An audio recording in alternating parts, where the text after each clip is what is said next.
Can't see a thing now. Oh. No, it's fine. It's okay.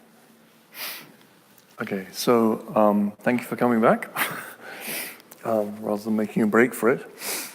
So, going on to the next set of verses, would somebody please read out, but now you have to speak into the microphone because we're, in theory, being broadcast. I don't know whether we are. Please read out verses 8 to 14. Any offers on 8 to 14? Well done. Well done, Steve. You're not doing 1.7? You can do 1.7, yes. 1.7 to 1.4. Thank you.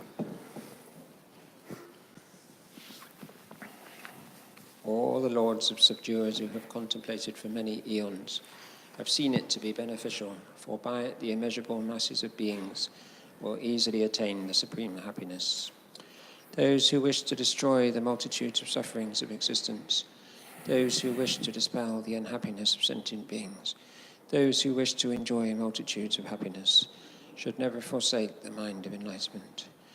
When the mind of enlightenment is generated in that moment, those wretched ones fettered in the jail of cyclic existence will be called child of the Sugatas, and will become objects of reference by the humans and gods of the world. Like the supreme gold-making elixir, it takes the unclean body and transforms it into the priceless jewel of Victor's body. Therefore, firmly seize the so-called mind of enlightenment.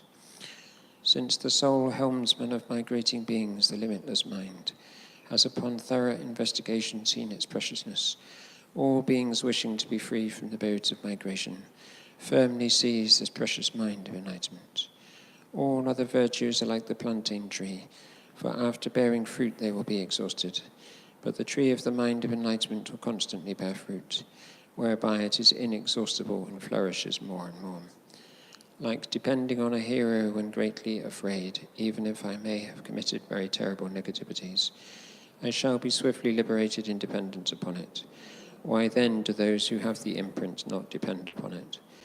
Just like the fire at the end of time, in an instant it certainly burns up the great negativities. Its unfathomable benefits were explained to Sadhana by the wise protector Maitreya. Thank you. Thank you.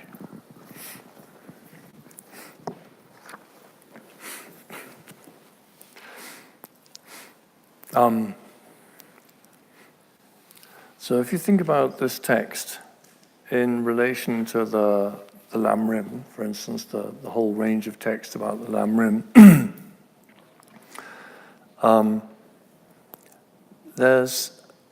it focuses very much on the benefits of bodhicitta, or the positive qualities that bodhicitta will bring, or the value of bodhicitta.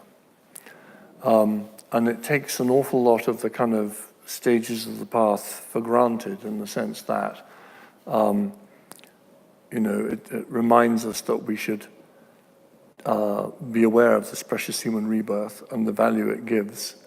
But the kind of the working on ourselves to be free from samsara and all these kinds of things are taken for granted. It's kind of taking for granted that we're starting at the beginning of the great scope in terms of Lam Rim.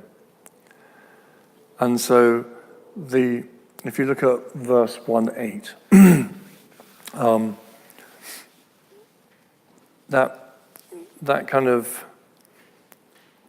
drive is already in there. Those who wish to dispel the unhappiness of sentient beings, those who wish to destroy the multitudes of sufferings of existence. You can read those as the first line referring to wanting to destroy our own sufferings, and then the second line as turning that mind round to wanting to remove the suffering of all sentient beings, the unhappiness of all sentient beings. In the same way that you can work with the idea of renunciation, with this nyejung in Tibetan, and bodhicitta as being like nyejung put out, or renunciation spreads to all rather than about oneself.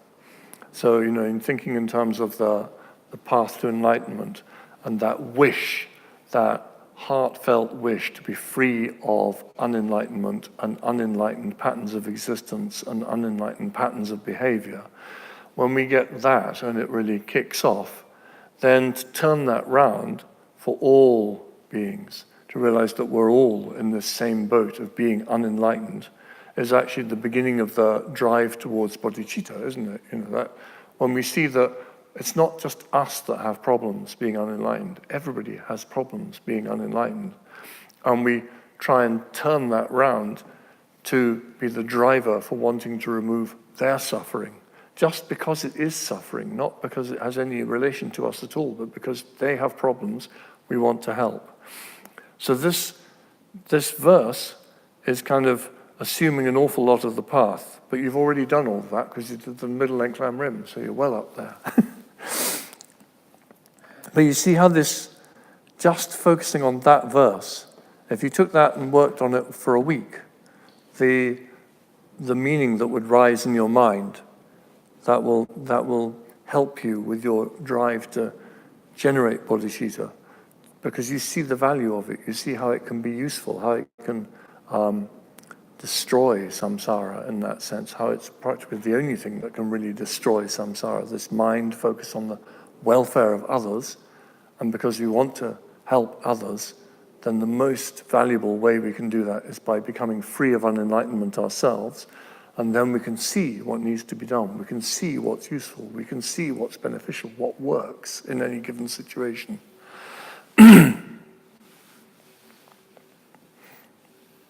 So these benefits, like the supreme verse 110.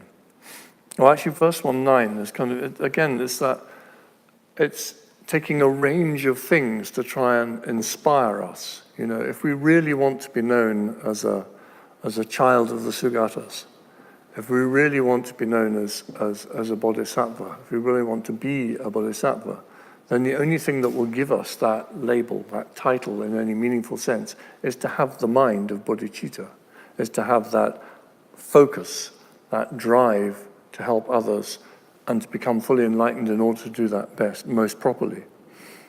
And then, there are various culturally bound ideas like the supreme gold-making elixir, which we also had in the West in our alchemical traditions, where there was a certain thing that would transmute base metal to gold as the standard idea, and it's often presented as, at least when I learned history, as kind of, that rather stupid idea that you can make gold out of anything. But in terms of internal development, it has a lot of meaning, because if you take base metal to gold, when you put it into our situation, base metal is the unenlightened being, becoming gold is becoming fully enlightened, and that sense of how that transformation takes place. And again, this in verse 110 takes the unclean body and transforms it into the priceless jewel of Victor's body. So, you've done a bit of study now, so there is that sense of the 3 or 4 bodies of the Buddha, the Dharmakaya, the wisdom truth body, or whatever you want to call it, then the Sambhogakaya, the enjoyment body, and then the Nirmanakaya, the body that works with unenlightened beings in whatever way is best appropriate to them. And that sense of, they don't kind of come from outside, you don't buy them in a shop, you don't get given them. This mess here is what we transform into that through the various meditations, and you've also studied a little bit about Tantra, so you understand the methodology of Tantra, that sense of dropping down into the most subtle states of mind, and then if you can kind of hijack your most subtle state of mind into a mind of bodhicitta, or a mind focused on the ultimate existence of things, driven with that compassion, then when you come out from that most subtle state of mind, manifesting as a Buddha, working for the sake of sentient beings, then you've taken the core problem and transformed it. And we also know that it's very hard to do so. And in the meditation, you can drop into some sort of subtle state of mind, but the reality is that very quickly, this kind of gross idea of who we are and our capacity comes back very strongly. And then this sole helmsman of migrating beings in verse 111, the limitless mind, has seen its preciousness. So this is, again, in Tibetan Buddhism, and presumably in other forms of Mahayana Buddhism, but I don't know. Bodhicitta is the thing that helps turn it round. You know, if, those of you who do the daily practice that Lama Zopa Rinpoche asked his students to do, which is quite short, and it has this short Lamrim kind of review meditation by Lozang Jimpa Dorji Chang. And there's a couple of lines in there that goes something like, may my mind turn to Dharma, may my Dharma turn to a path, and may my path be without obstacles. Yeah, something like that, isn't it? So, may my mind turn to Dharma means may I start to do things that will lead to better human rebirth, more opportunities to practice the Dharma, all these things. May I be working for the benefit of my future lives. That's my mind turn to Dharma. May my Dharma turn to a path. May my Dharma turn to a path to liberation. So that being free of samsara. That's what the path is there. May my mind turn to Dharma, my Dharma turn to the path. May my path be free of obstacles. That's bodhicitta, actually. Why? Because if I really had that mind of bodhicitta, every single thing that happened to me, I would take as an opportunity to develop my mind, rather than, oh, this thing's hindering me, you know, this externalizing stuff. Even recognizing internally I have various weaknesses and faults and all the rest of it, and working kindly with them rather than battling with them or freaking out about them, that bodhicitta would turn the whole game round. So whatever happens becomes something usable to develop and move on the path to enlightenment. That's what removes the obstacles. It's not about, you know, driving away the next door neighbor because they make noise or something like that. It's our own internal obstacles that bodhicitta attacks so thoroughly. So it is that sense of preciousness and beauty and rarity and extraordinariness that we're trying to develop in all of the first chapter as we read through it. It's that sense of bodhicitta is something highly unusual, highly rare, so powerful, so difficult to practice, but so powerful. And to get that kind of admiration for it and appreciation of it and that wish to embody it. So first of all, it starts off with thinking about people who we think embody bodhicitta. So that, you know, whether it's one of our teachers, but for me, Lama Zopa or His Holiness Dalai Lama or Geshe Tashi, all in their way, showing this mind of working for others, working to become enlightened, to become fully beneficial for others. And speaking personally, I like people who don't say, oh, I'm, you know, X-level Bodhisattva, or you know, I'm very highly realized at this or that and these and those. So, although some people get very upset when His Holiness was asked, you know, whether he was a Bodhisattva, and he said, I really admire people who are Bodhisattvas. And Lama Zopa saying, you know, when I was in Australia, and he was giving talks, and he's going, I make mistakes, I'm not perfect, I make mistakes, you know, just that makes him better for me, I'm afraid. That's just my particular fault. Or, you know, when Geshe says, I don't know this, you know, that works for me. But they're all trying to turn their mind around, and they all show me that it's possible to go on the journey. I can't say for sure whether Lama Zopa Rinpoche is a fully enlightened Buddha or His Holiness Dalai Lama is a fully enlightened Buddha. But the way they're traveling, the way they're going, that I would like to travel on that path, for sure, without doubt. There's no question. Who knows what this Buddhahood that we finally reach is, but it seems something worth going for. So then, 112. All other virtues are like the plantain tree, for after bearing fruit they will be exhausted. But the tree of the mind of enlightenment will constantly bear fruit, whereby it is inexhaustible and flourishes more and more.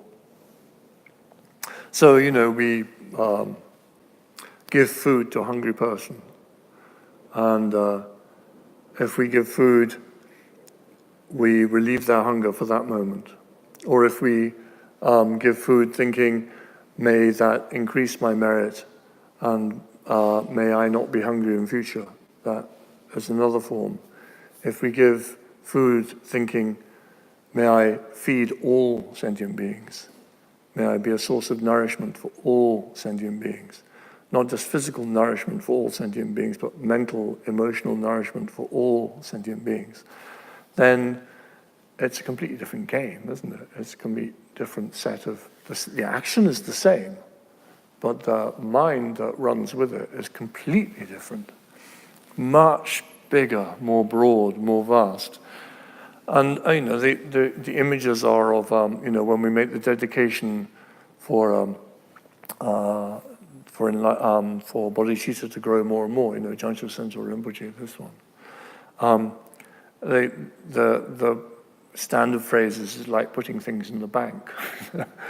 But also it's like throwing something into an ocean. If you throw a cup of water into an ocean, then for your cup of water to be depleted, the ocean has to be depleted. It's just it's a Tibetan way of working with things. There's a lovely story in the Lam Rim of two people who are traveling, and one had tsamba that was made from good quality barley and was white.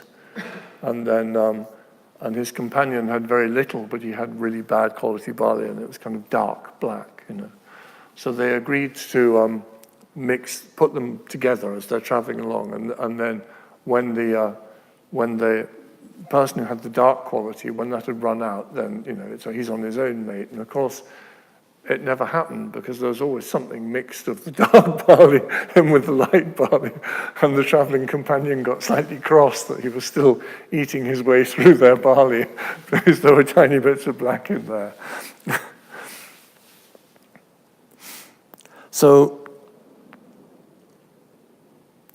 finally this thing of 114, like the fire at the end of time, in an instant it certainly burns up the great negativities. So that's using this cultural thing of how world systems come into existence and how they come up, how they go apart. So in Buddhism and Hinduism, for that matter, and I guess with Jainism as well, there's a sense that a world system comes together. Because sentient beings need to be born somewhere and need to be in a place, then a world system comes together. And there's a time of 28 great eons when it's being formed, and then when it's kind of in growth, if you like, and then when it's stable, and then when it's collapsing, when it's falling apart. So as it goes through those stages, the time of collapse, the thing is that you have, instead of one sun, two suns appear. Instead of two suns, three suns appear. Instead of three suns, four suns appear. And the heat becomes intense, and the world system is destroyed.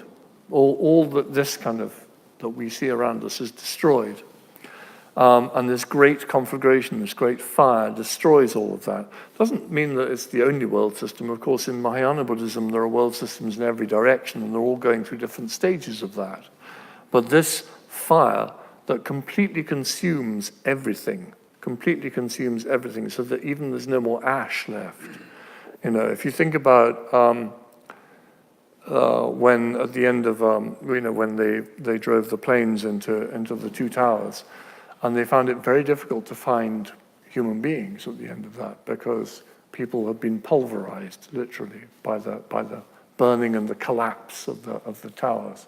So they got lots of bones, but often they're simply, what they collected couldn't possibly add up to the number of people in the tower. So because they were just mixed in with everything else in such fine dust, they become particles. And also, if you do these meditations where like some Manjushri meditations where you have spinning blades destroying the negativities as they pour down, and underneath there's a blazing sun, and again that's the idea that they're pulverized by the blades and then they're just vaporized by the sun, so there is nothing left at all. Okay, so please, somebody from 115 to 122. Would someone like to read that out using the microphone so that anyone online can hear? Any volunteers? Thank you very much. Can you just say again? So, so on page 3, verse 115 down to 122. So ending with, then what need is there to mention of every single one of them, those. Thank you. In brief, you should understand the mind of enlightenment to be of two types: the mind that wishes enlightenment and the mind that engages enlightenment. As is understood by the instances of desiring to go and going, so the wise should understand respectively the distinction between these two. Although great fruits will arise in cyclic existence from the mind that wishes for enlightenment, an uninterrupted flow of merit will not arise, as in the case of the engaging mind. For one who has perfectly adopted this mind, with the thought never to turn away, for the sake of totally liberating the infinite realms of sentient beings, from that time onwards, even while asleep or lacking conscientiousness, a force of merit equal to the sky will continuously ensue. For the sake of those inclined towards the lower, this is taught along with the correctness by the Tathagata himself in the sutra requested by Subahu. If even the thought to relieve sentient beings of merely a headache possesses the attitude to benefit and possess boundless merit, then what need is there to mention the desire to dispel the boundless unhappiness of each sentient being and to accomplish boundless good qualities of every single one of them? Thank you. Thank you.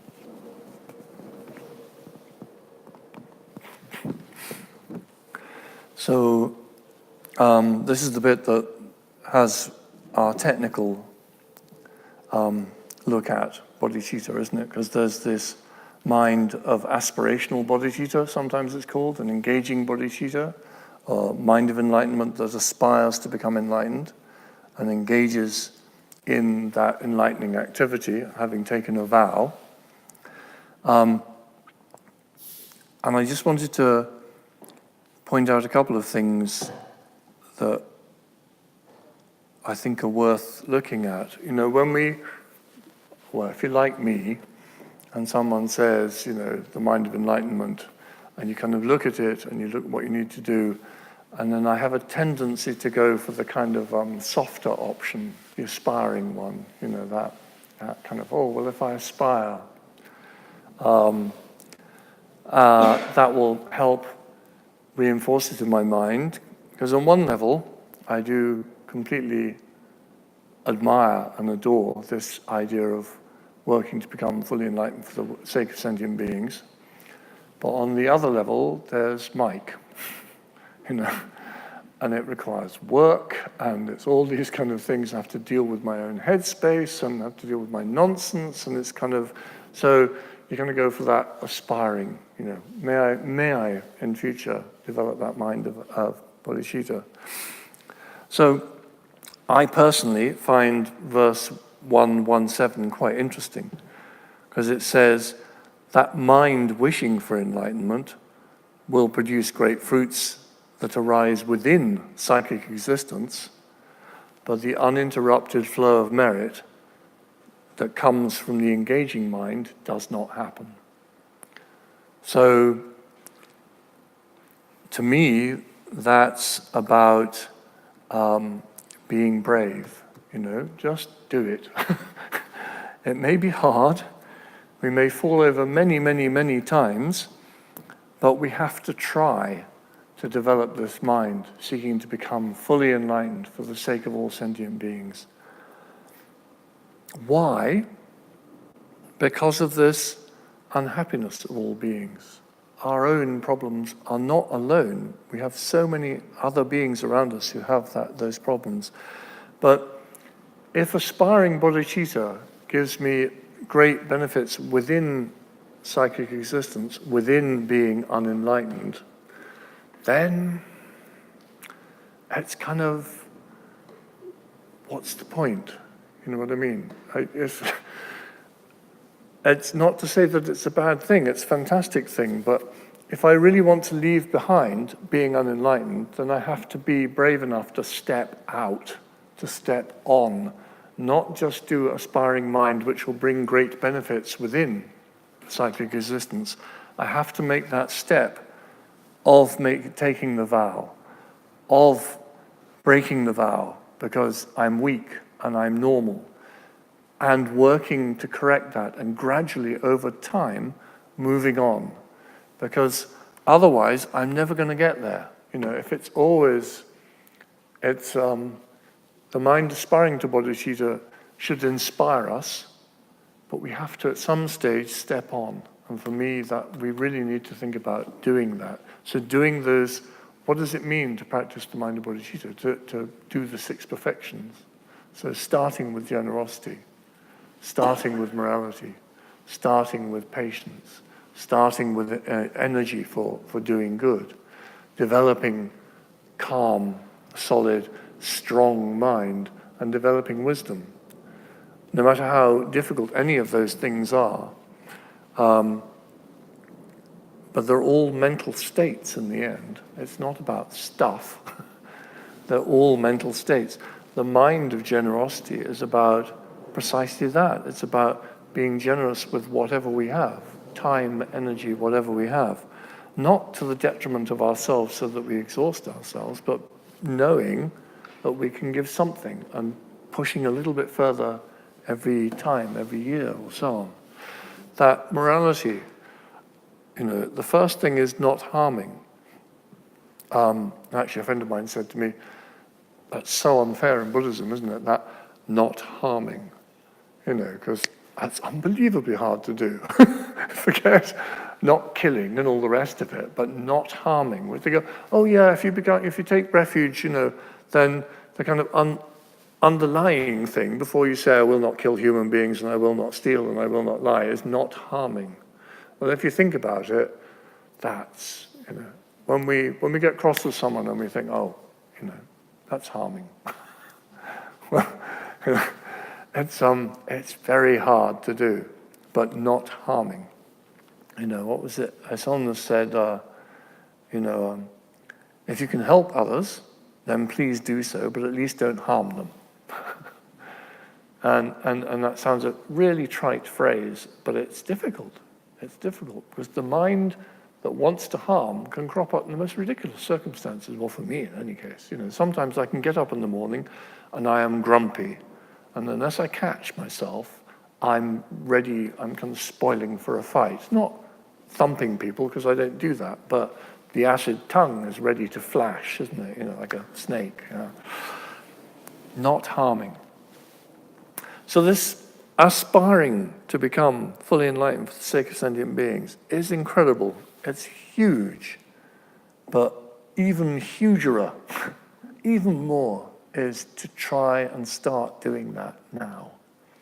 Starting with the 6 perfections in our own little ways and not knocking ourselves down not saying, oh, I can't do this perfectly and therefore I won't do it.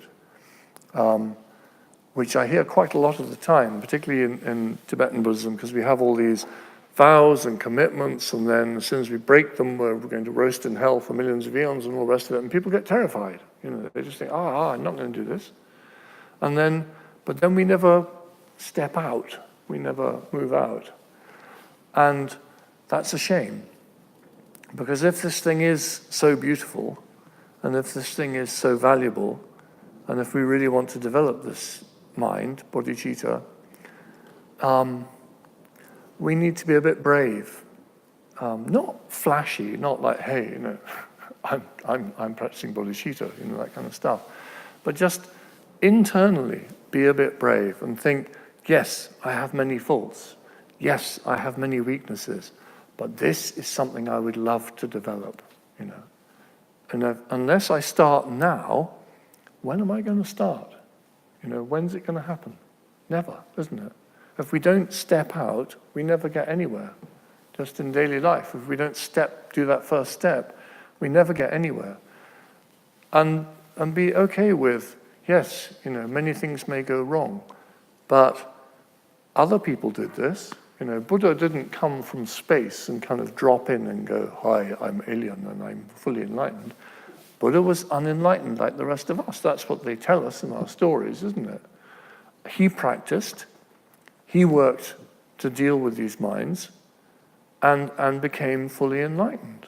And even in our own experience, you watch people like His Holiness Dalai Lama, or you watch Lama Zopa Rinpoche, and their way of being with other people, their way of working with other people is extraordinary. And many other teachers that we have, their way of being there for somebody else, rather than running their own agenda and kind of the other person just happening to kind of bump in.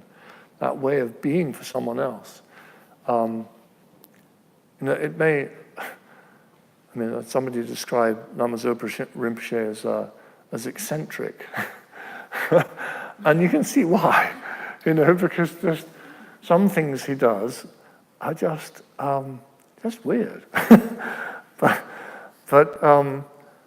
there's that sense of joy and of working for others that comes across with him that you don't see in many people, to be honest. I don't know if you've seen on YouTube, there used to be a thing where he's cooking. Have you seen that? Yeah. They're making a kind of big pot of splodge, basically. and you can't really understand what he's talking about because the sound isn't that good and he's chattering away, but there's just joy in making this splodge like you've never seen in your life. It's just delightful. It's one of those things. I don't show it to too many friends because they just think I'm mad, but I love it. I watch it quite often. It's just such joy. And that's how he moves on the path, isn't it? That's how it's that joy. And I suppose that's why he keeps on reinforcing that we should rejoice. In whatever we have, we should rejoice. That joy of doing things, that sense of fun, And so moving along the path, we're going to fall over countless times, but at least laugh at yourself when you fall over and stand up and get on and move on, rather than being, to quote Lama Yeshe, poor pity me, That sense of, that's what we need. And this is what this mind gives us. It turns, going back to Rinpoche's daily prayer, that turns our Dharma to a path, the path to be free from obstacles. Because when we have that mind of bodhicitta, then everything is grist for the mill. We can use everything. Whether we like it or we don't like it, we can use everything. Anybody we meet, we can use that opportunity.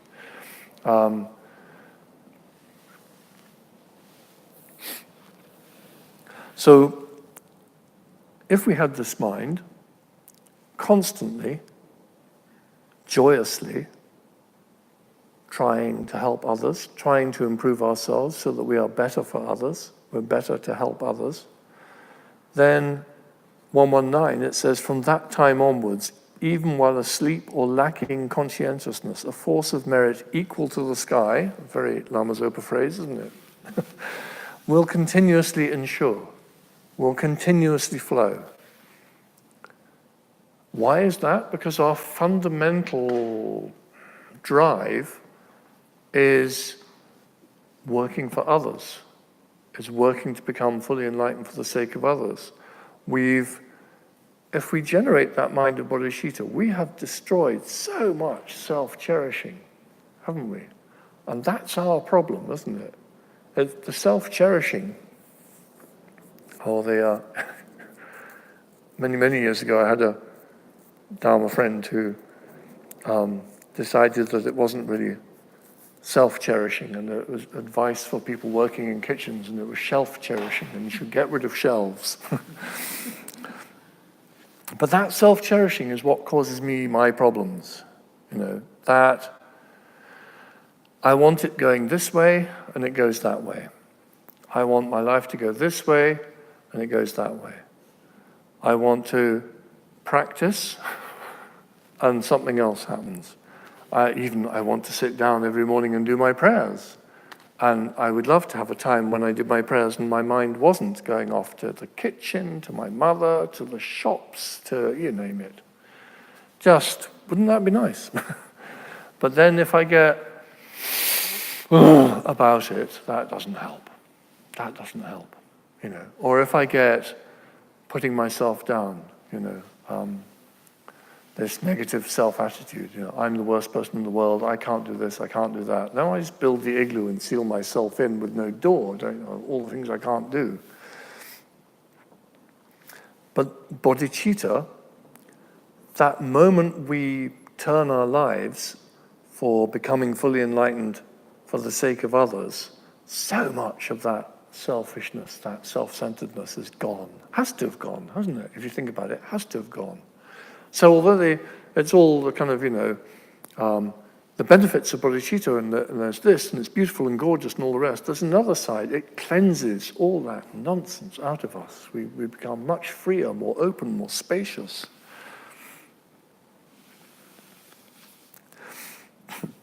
So, verse 120, for the sake of those inclined towards the lower, it is taught along with the correctness by the Tathagata himself in the sutra requested by Sabahu.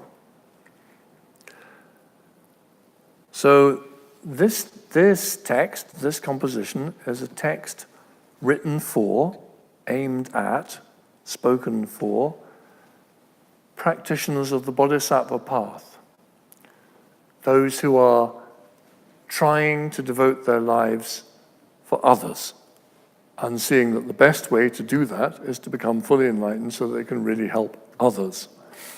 So in that situation, having a mind that's about my own liberation from samsara or my own better future life is not helpful because it doesn't have the rider for the sake of others.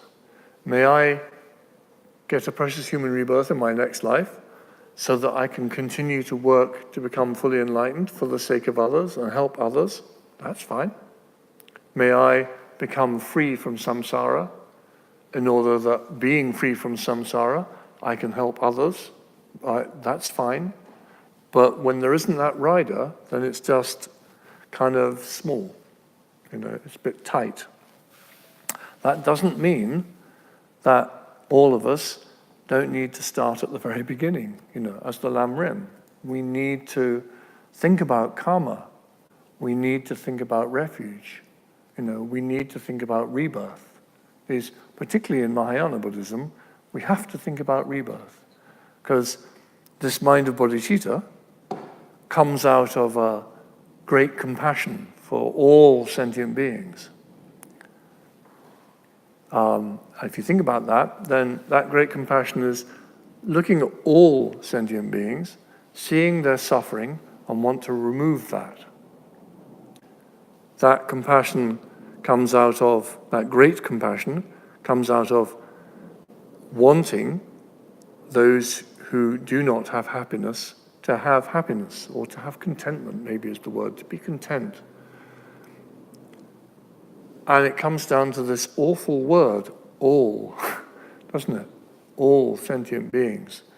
So in terms of the logic of Mahayana Buddhism, from somebody of my perspective, in any case, that is never going to happen in one lifetime. I'm really sorry.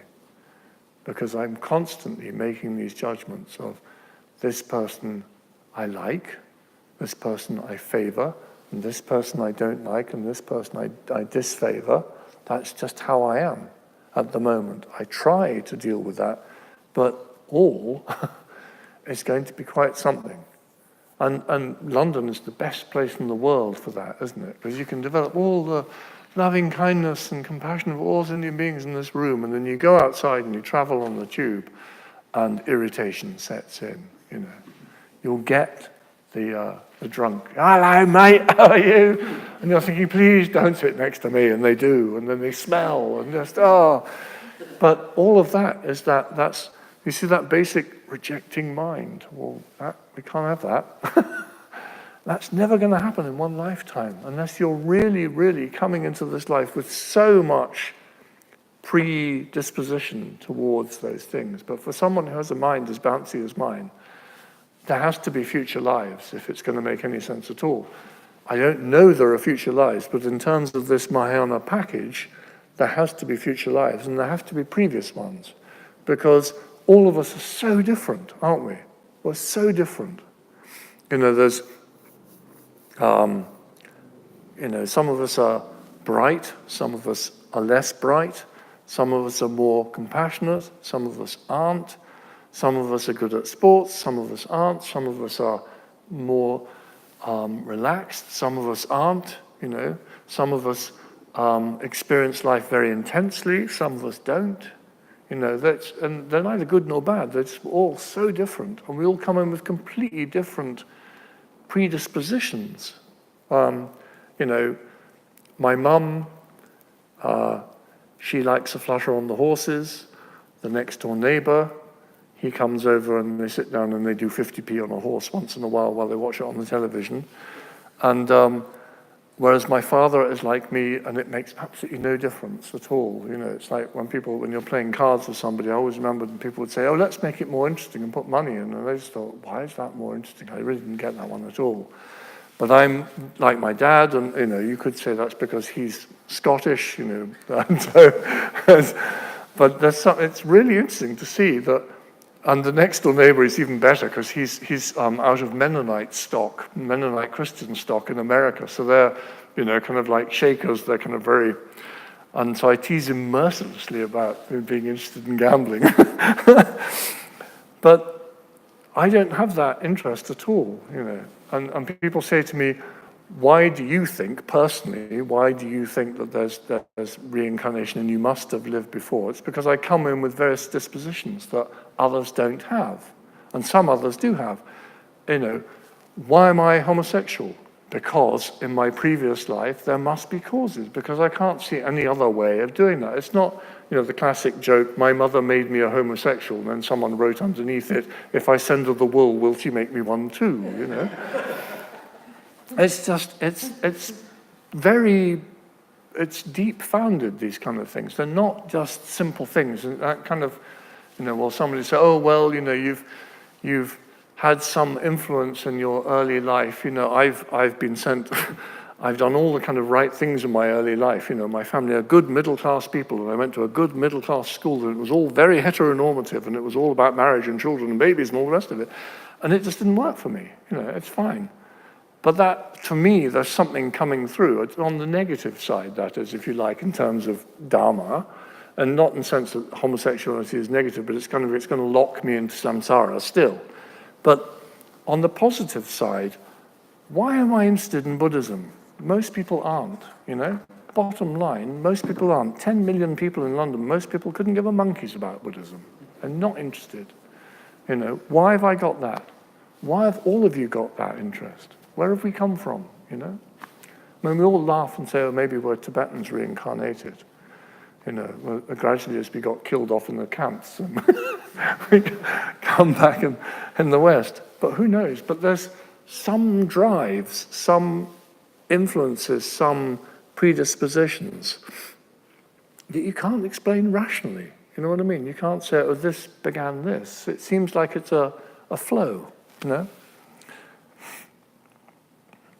So then, 121, 122.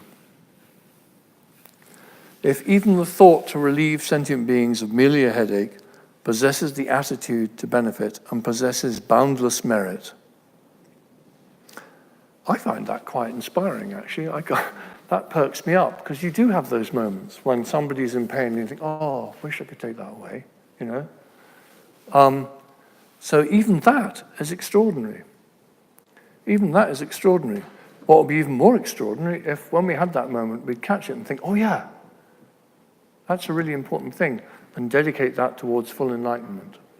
Save it, you know, put that marker on it, dedicate that energy, that aspiration towards full enlightenment. Because we do, you know, friends of ours, all of us, particularly as you get older, everyone has pain. You know, that's how it is.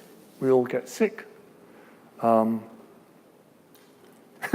Yes, Kandrila, you know, the Lady Lama who came here last week, and you know, as you do, you have this sort of, you know, how you're being polite and having a chat. So you go, oh, how's Kandrila's health? Because she's come over to be treated in London for medical problems. So you don't want to say what's wrong with you, because that's rude in Tibetan. So you go, oh, how's your health? How are you feeling? So she then answered by going, well, of course, when you're born, you grow old, you grow sick, you die.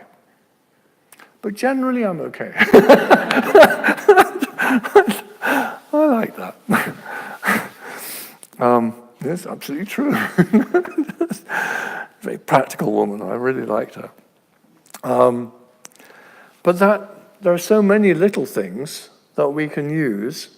That wish to relieve someone of a headache, you know, that wish to help somebody in small, minor difficulties, to overcome them, they are beneficial minds. Sometimes we can think these things are small things, and up here is something called bodhicitta, and we never get to bodhicitta because it's really hard. But we can do these things. We can gradually, bit by bit, we can increase our store of merit, or whatever you want to call it, our positive energy going towards bodhicitta, yeah? With these simple things that are expansive minds. You know, when you have someone who's dear to you and they are sick or they're in problems and you want to help, you can feel it. The heart opens, you know? And sometimes it opens in the sense that you feel pain as well with that. That's okay. You know, better to feel pain than have a heart like a rock, you know what I mean? But these things are not minor, just simple things we can use to move along the path. And then it goes, what need is there to mention? The desire to dispel the boundless unhappiness of each sentient being and to accomplish boundless good qualities of every single one of them.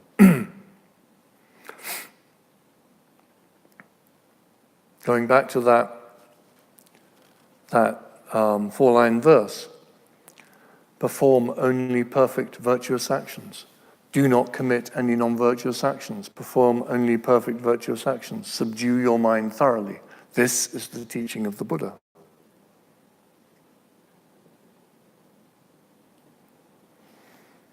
So if in this word renunciation, which is not the right translation, but we haven't found a better one yet, there is that sense of I've had enough of being unenlightened. I want something to change. I'm fed up with it. I want to move on. I've had enough of all the nonsense that comes with unenlightenment. I want to become fully enlightened. And then as you switch it round, everybody, all of us, we all have these problems. It's not me alone who has these problems. We all have these problems. So to wish to remove the suffering of beings, to switch that mind from being focused on myself and my own problems into wanting to enlighten all beings, to help all beings through becoming fully enlightened. Not only is that a huge switch, but it's a worthwhile one to try, I think. Okay, so a bit of meditation, please. So on your sheet, second meditation on the sheet. So again, I'll read it out. And again, ask you just to think about that. But don't just think about it in the sense of chit-chat in your mind. Think about what it's saying, what it means in terms of what that experience is like. So these two things are about the preciousness of bodhicitta, the value of bodhicitta, the inexhaustibility of that mind focused on others. That once you get it going, it runs, it flows, it moves. And underlying all of that, to have a huge appreciation, a huge admiration for this mind of bodhicitta, and, because we can't see the mind, those people who embody it, those people who actually have, we think, bodhicitta. Because it's through their actions, through their speech, that we see what this might be like. And then we can think, what would it be like for me to have that kind of mind? What nonsense would stop? Yeah? Okay. So, since the sole helmsman of migrating beings, the limitless mind, has upon thorough investigation seen its preciousness, all beings wishing to be free from the abodes of migration firmly seize this precious mind of enlightenment. All other virtues are like the plantain tree, for after bearing fruit, they will be exhausted. But the tree of the mind of enlightenment will constantly bear fruit, whereby it is inexhaustible and flourishes more and more.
Thank you.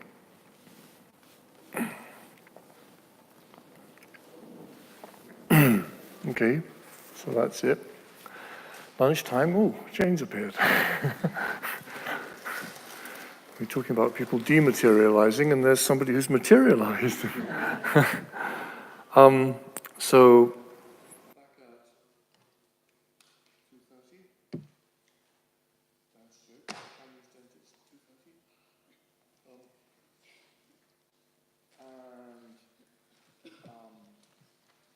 So I will send out to you an email either tonight or tomorrow morning with all that is available on the FPMT site behind.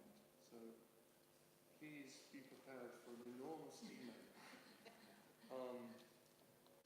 But the most important thing in amongst all that stuff, if you have time, there's the commentary by Gyaltsa Dharma Rinchen. So you have the root verses with the outline by him in front of your text for the first two chapters. But the text itself is enormous, like 800, 900 pages. It's split it into two blocks of 500 pages, very helpful, but it's still massive. So if you have time, read some of that. Maybe look for the bits that you're kind of interested in, use that to get richness. Gyaltsa Rinpoche was one of Tsongkhapa's two main disciples. There was Gyaltsa and Kedro. So Gyaltsa normally, it's a small temple. If you see Tsongkhapa, you're looking at Tsongkhapa. There's Tsongkhapa in the middle, and Gyaltsa is the one on the right with the grey hair and the kind of normal eyes, and then Kedro is on the left with the wide open eyes. So Gyaltsa was, he wrote 4 commentaries, and of course classic, I can only remember 3 of them with any certainty. So one is the commentary on this text, and one is a commentary on the Uttara Tantra, the Buddha nature text, and one is a commentary, I think, on Pramanavartika, and the other one is a commentary on the Abhisamaya Alamka, the ornament of clear realization. And these are highly prized in our tradition, the Yogic tradition, although generally people tend to say that Kedro was the Kedro path. But Gyaltsa, these 4, he was called Gyaltsa Dharma Rinchen. So these are known as Dharma Rinchen's 4 commentaries. And there's an immense amount of detail in it. So I'm not saying read all of it, but just use it to gain richness from the text. And I'll say it constantly throughout these talks, but if you can look at the text and just read a couple of verses and just think on them, use them to inspire yourself. But chapter 1 is about inspiration. It's about wanting that mind of Bodhicitta, wanting that mind, admiring that mind, aspiring to that mind. So use any of those verses to bring that about. And what's kind of not really in here is the joyousness we should have, not on the front of it, the joyousness we should have in the fact that we even see these texts at all. You know, it's very rare, very weird that we have our karma ripening, that we can play with this text. So rejoice in that. You know, really rejoice in something. Well, it's like wow. You know, answer Rinpoche, wow. You know, but that it's extraordinary that we even have these things to work with, and it's extraordinary to meet this tradition that says work for others, work to become fully enlightened for the sake of others. You know, because Donald Trump doesn't give the impression of that on the surface in any case. You know, kind of me mind is really dominant at the moment. You know, just working for others. Okay, so thank you, Annie Barbara, for putting that out. So the food offering prayer. So it's go and buy yourself food wherever you want, and then but make an offering now and so that when you stuff it down your gullet, some merit comes from it. Om, ah, hum, Om, ah, hum, Om, ah, hum. To the precious Buddha, peerless guide. To the precious Dharma, peerless refuge. To the precious Sangha, peerless liberators. We offer the 3 jewels of refuge. This food of the 100 flavors, attractive and well prepared, is offered to the Buddhas and Bodhisattvas with devotion. May all beings enjoy the wealth of the food of concentration. Seeing this food as medicine, we eat it without attachment or hatred, not out of avarice, pride, or wish for an end of the body, only to sustain the body.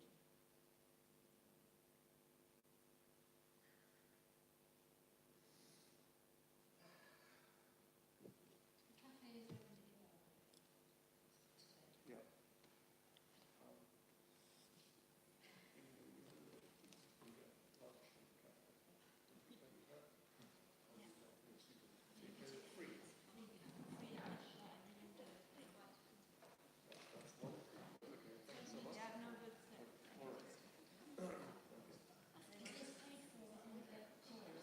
You have to buy your dinners, so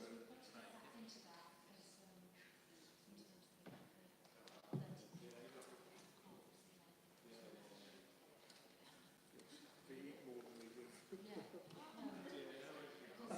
Sometimes you pay for your course, and sometimes we don't. We don't pay. Well, that's absolutely brilliant. Would you like to find out what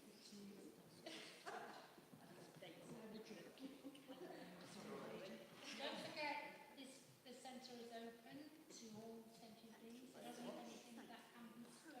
I'm all right. No, have we got a meeting today?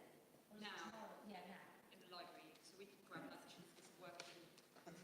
Trustees. I tried to get out of it. I tell you, the suffering of being a trustee. I've never been to so many meetings. I've never been to so many meetings since I've been this last year.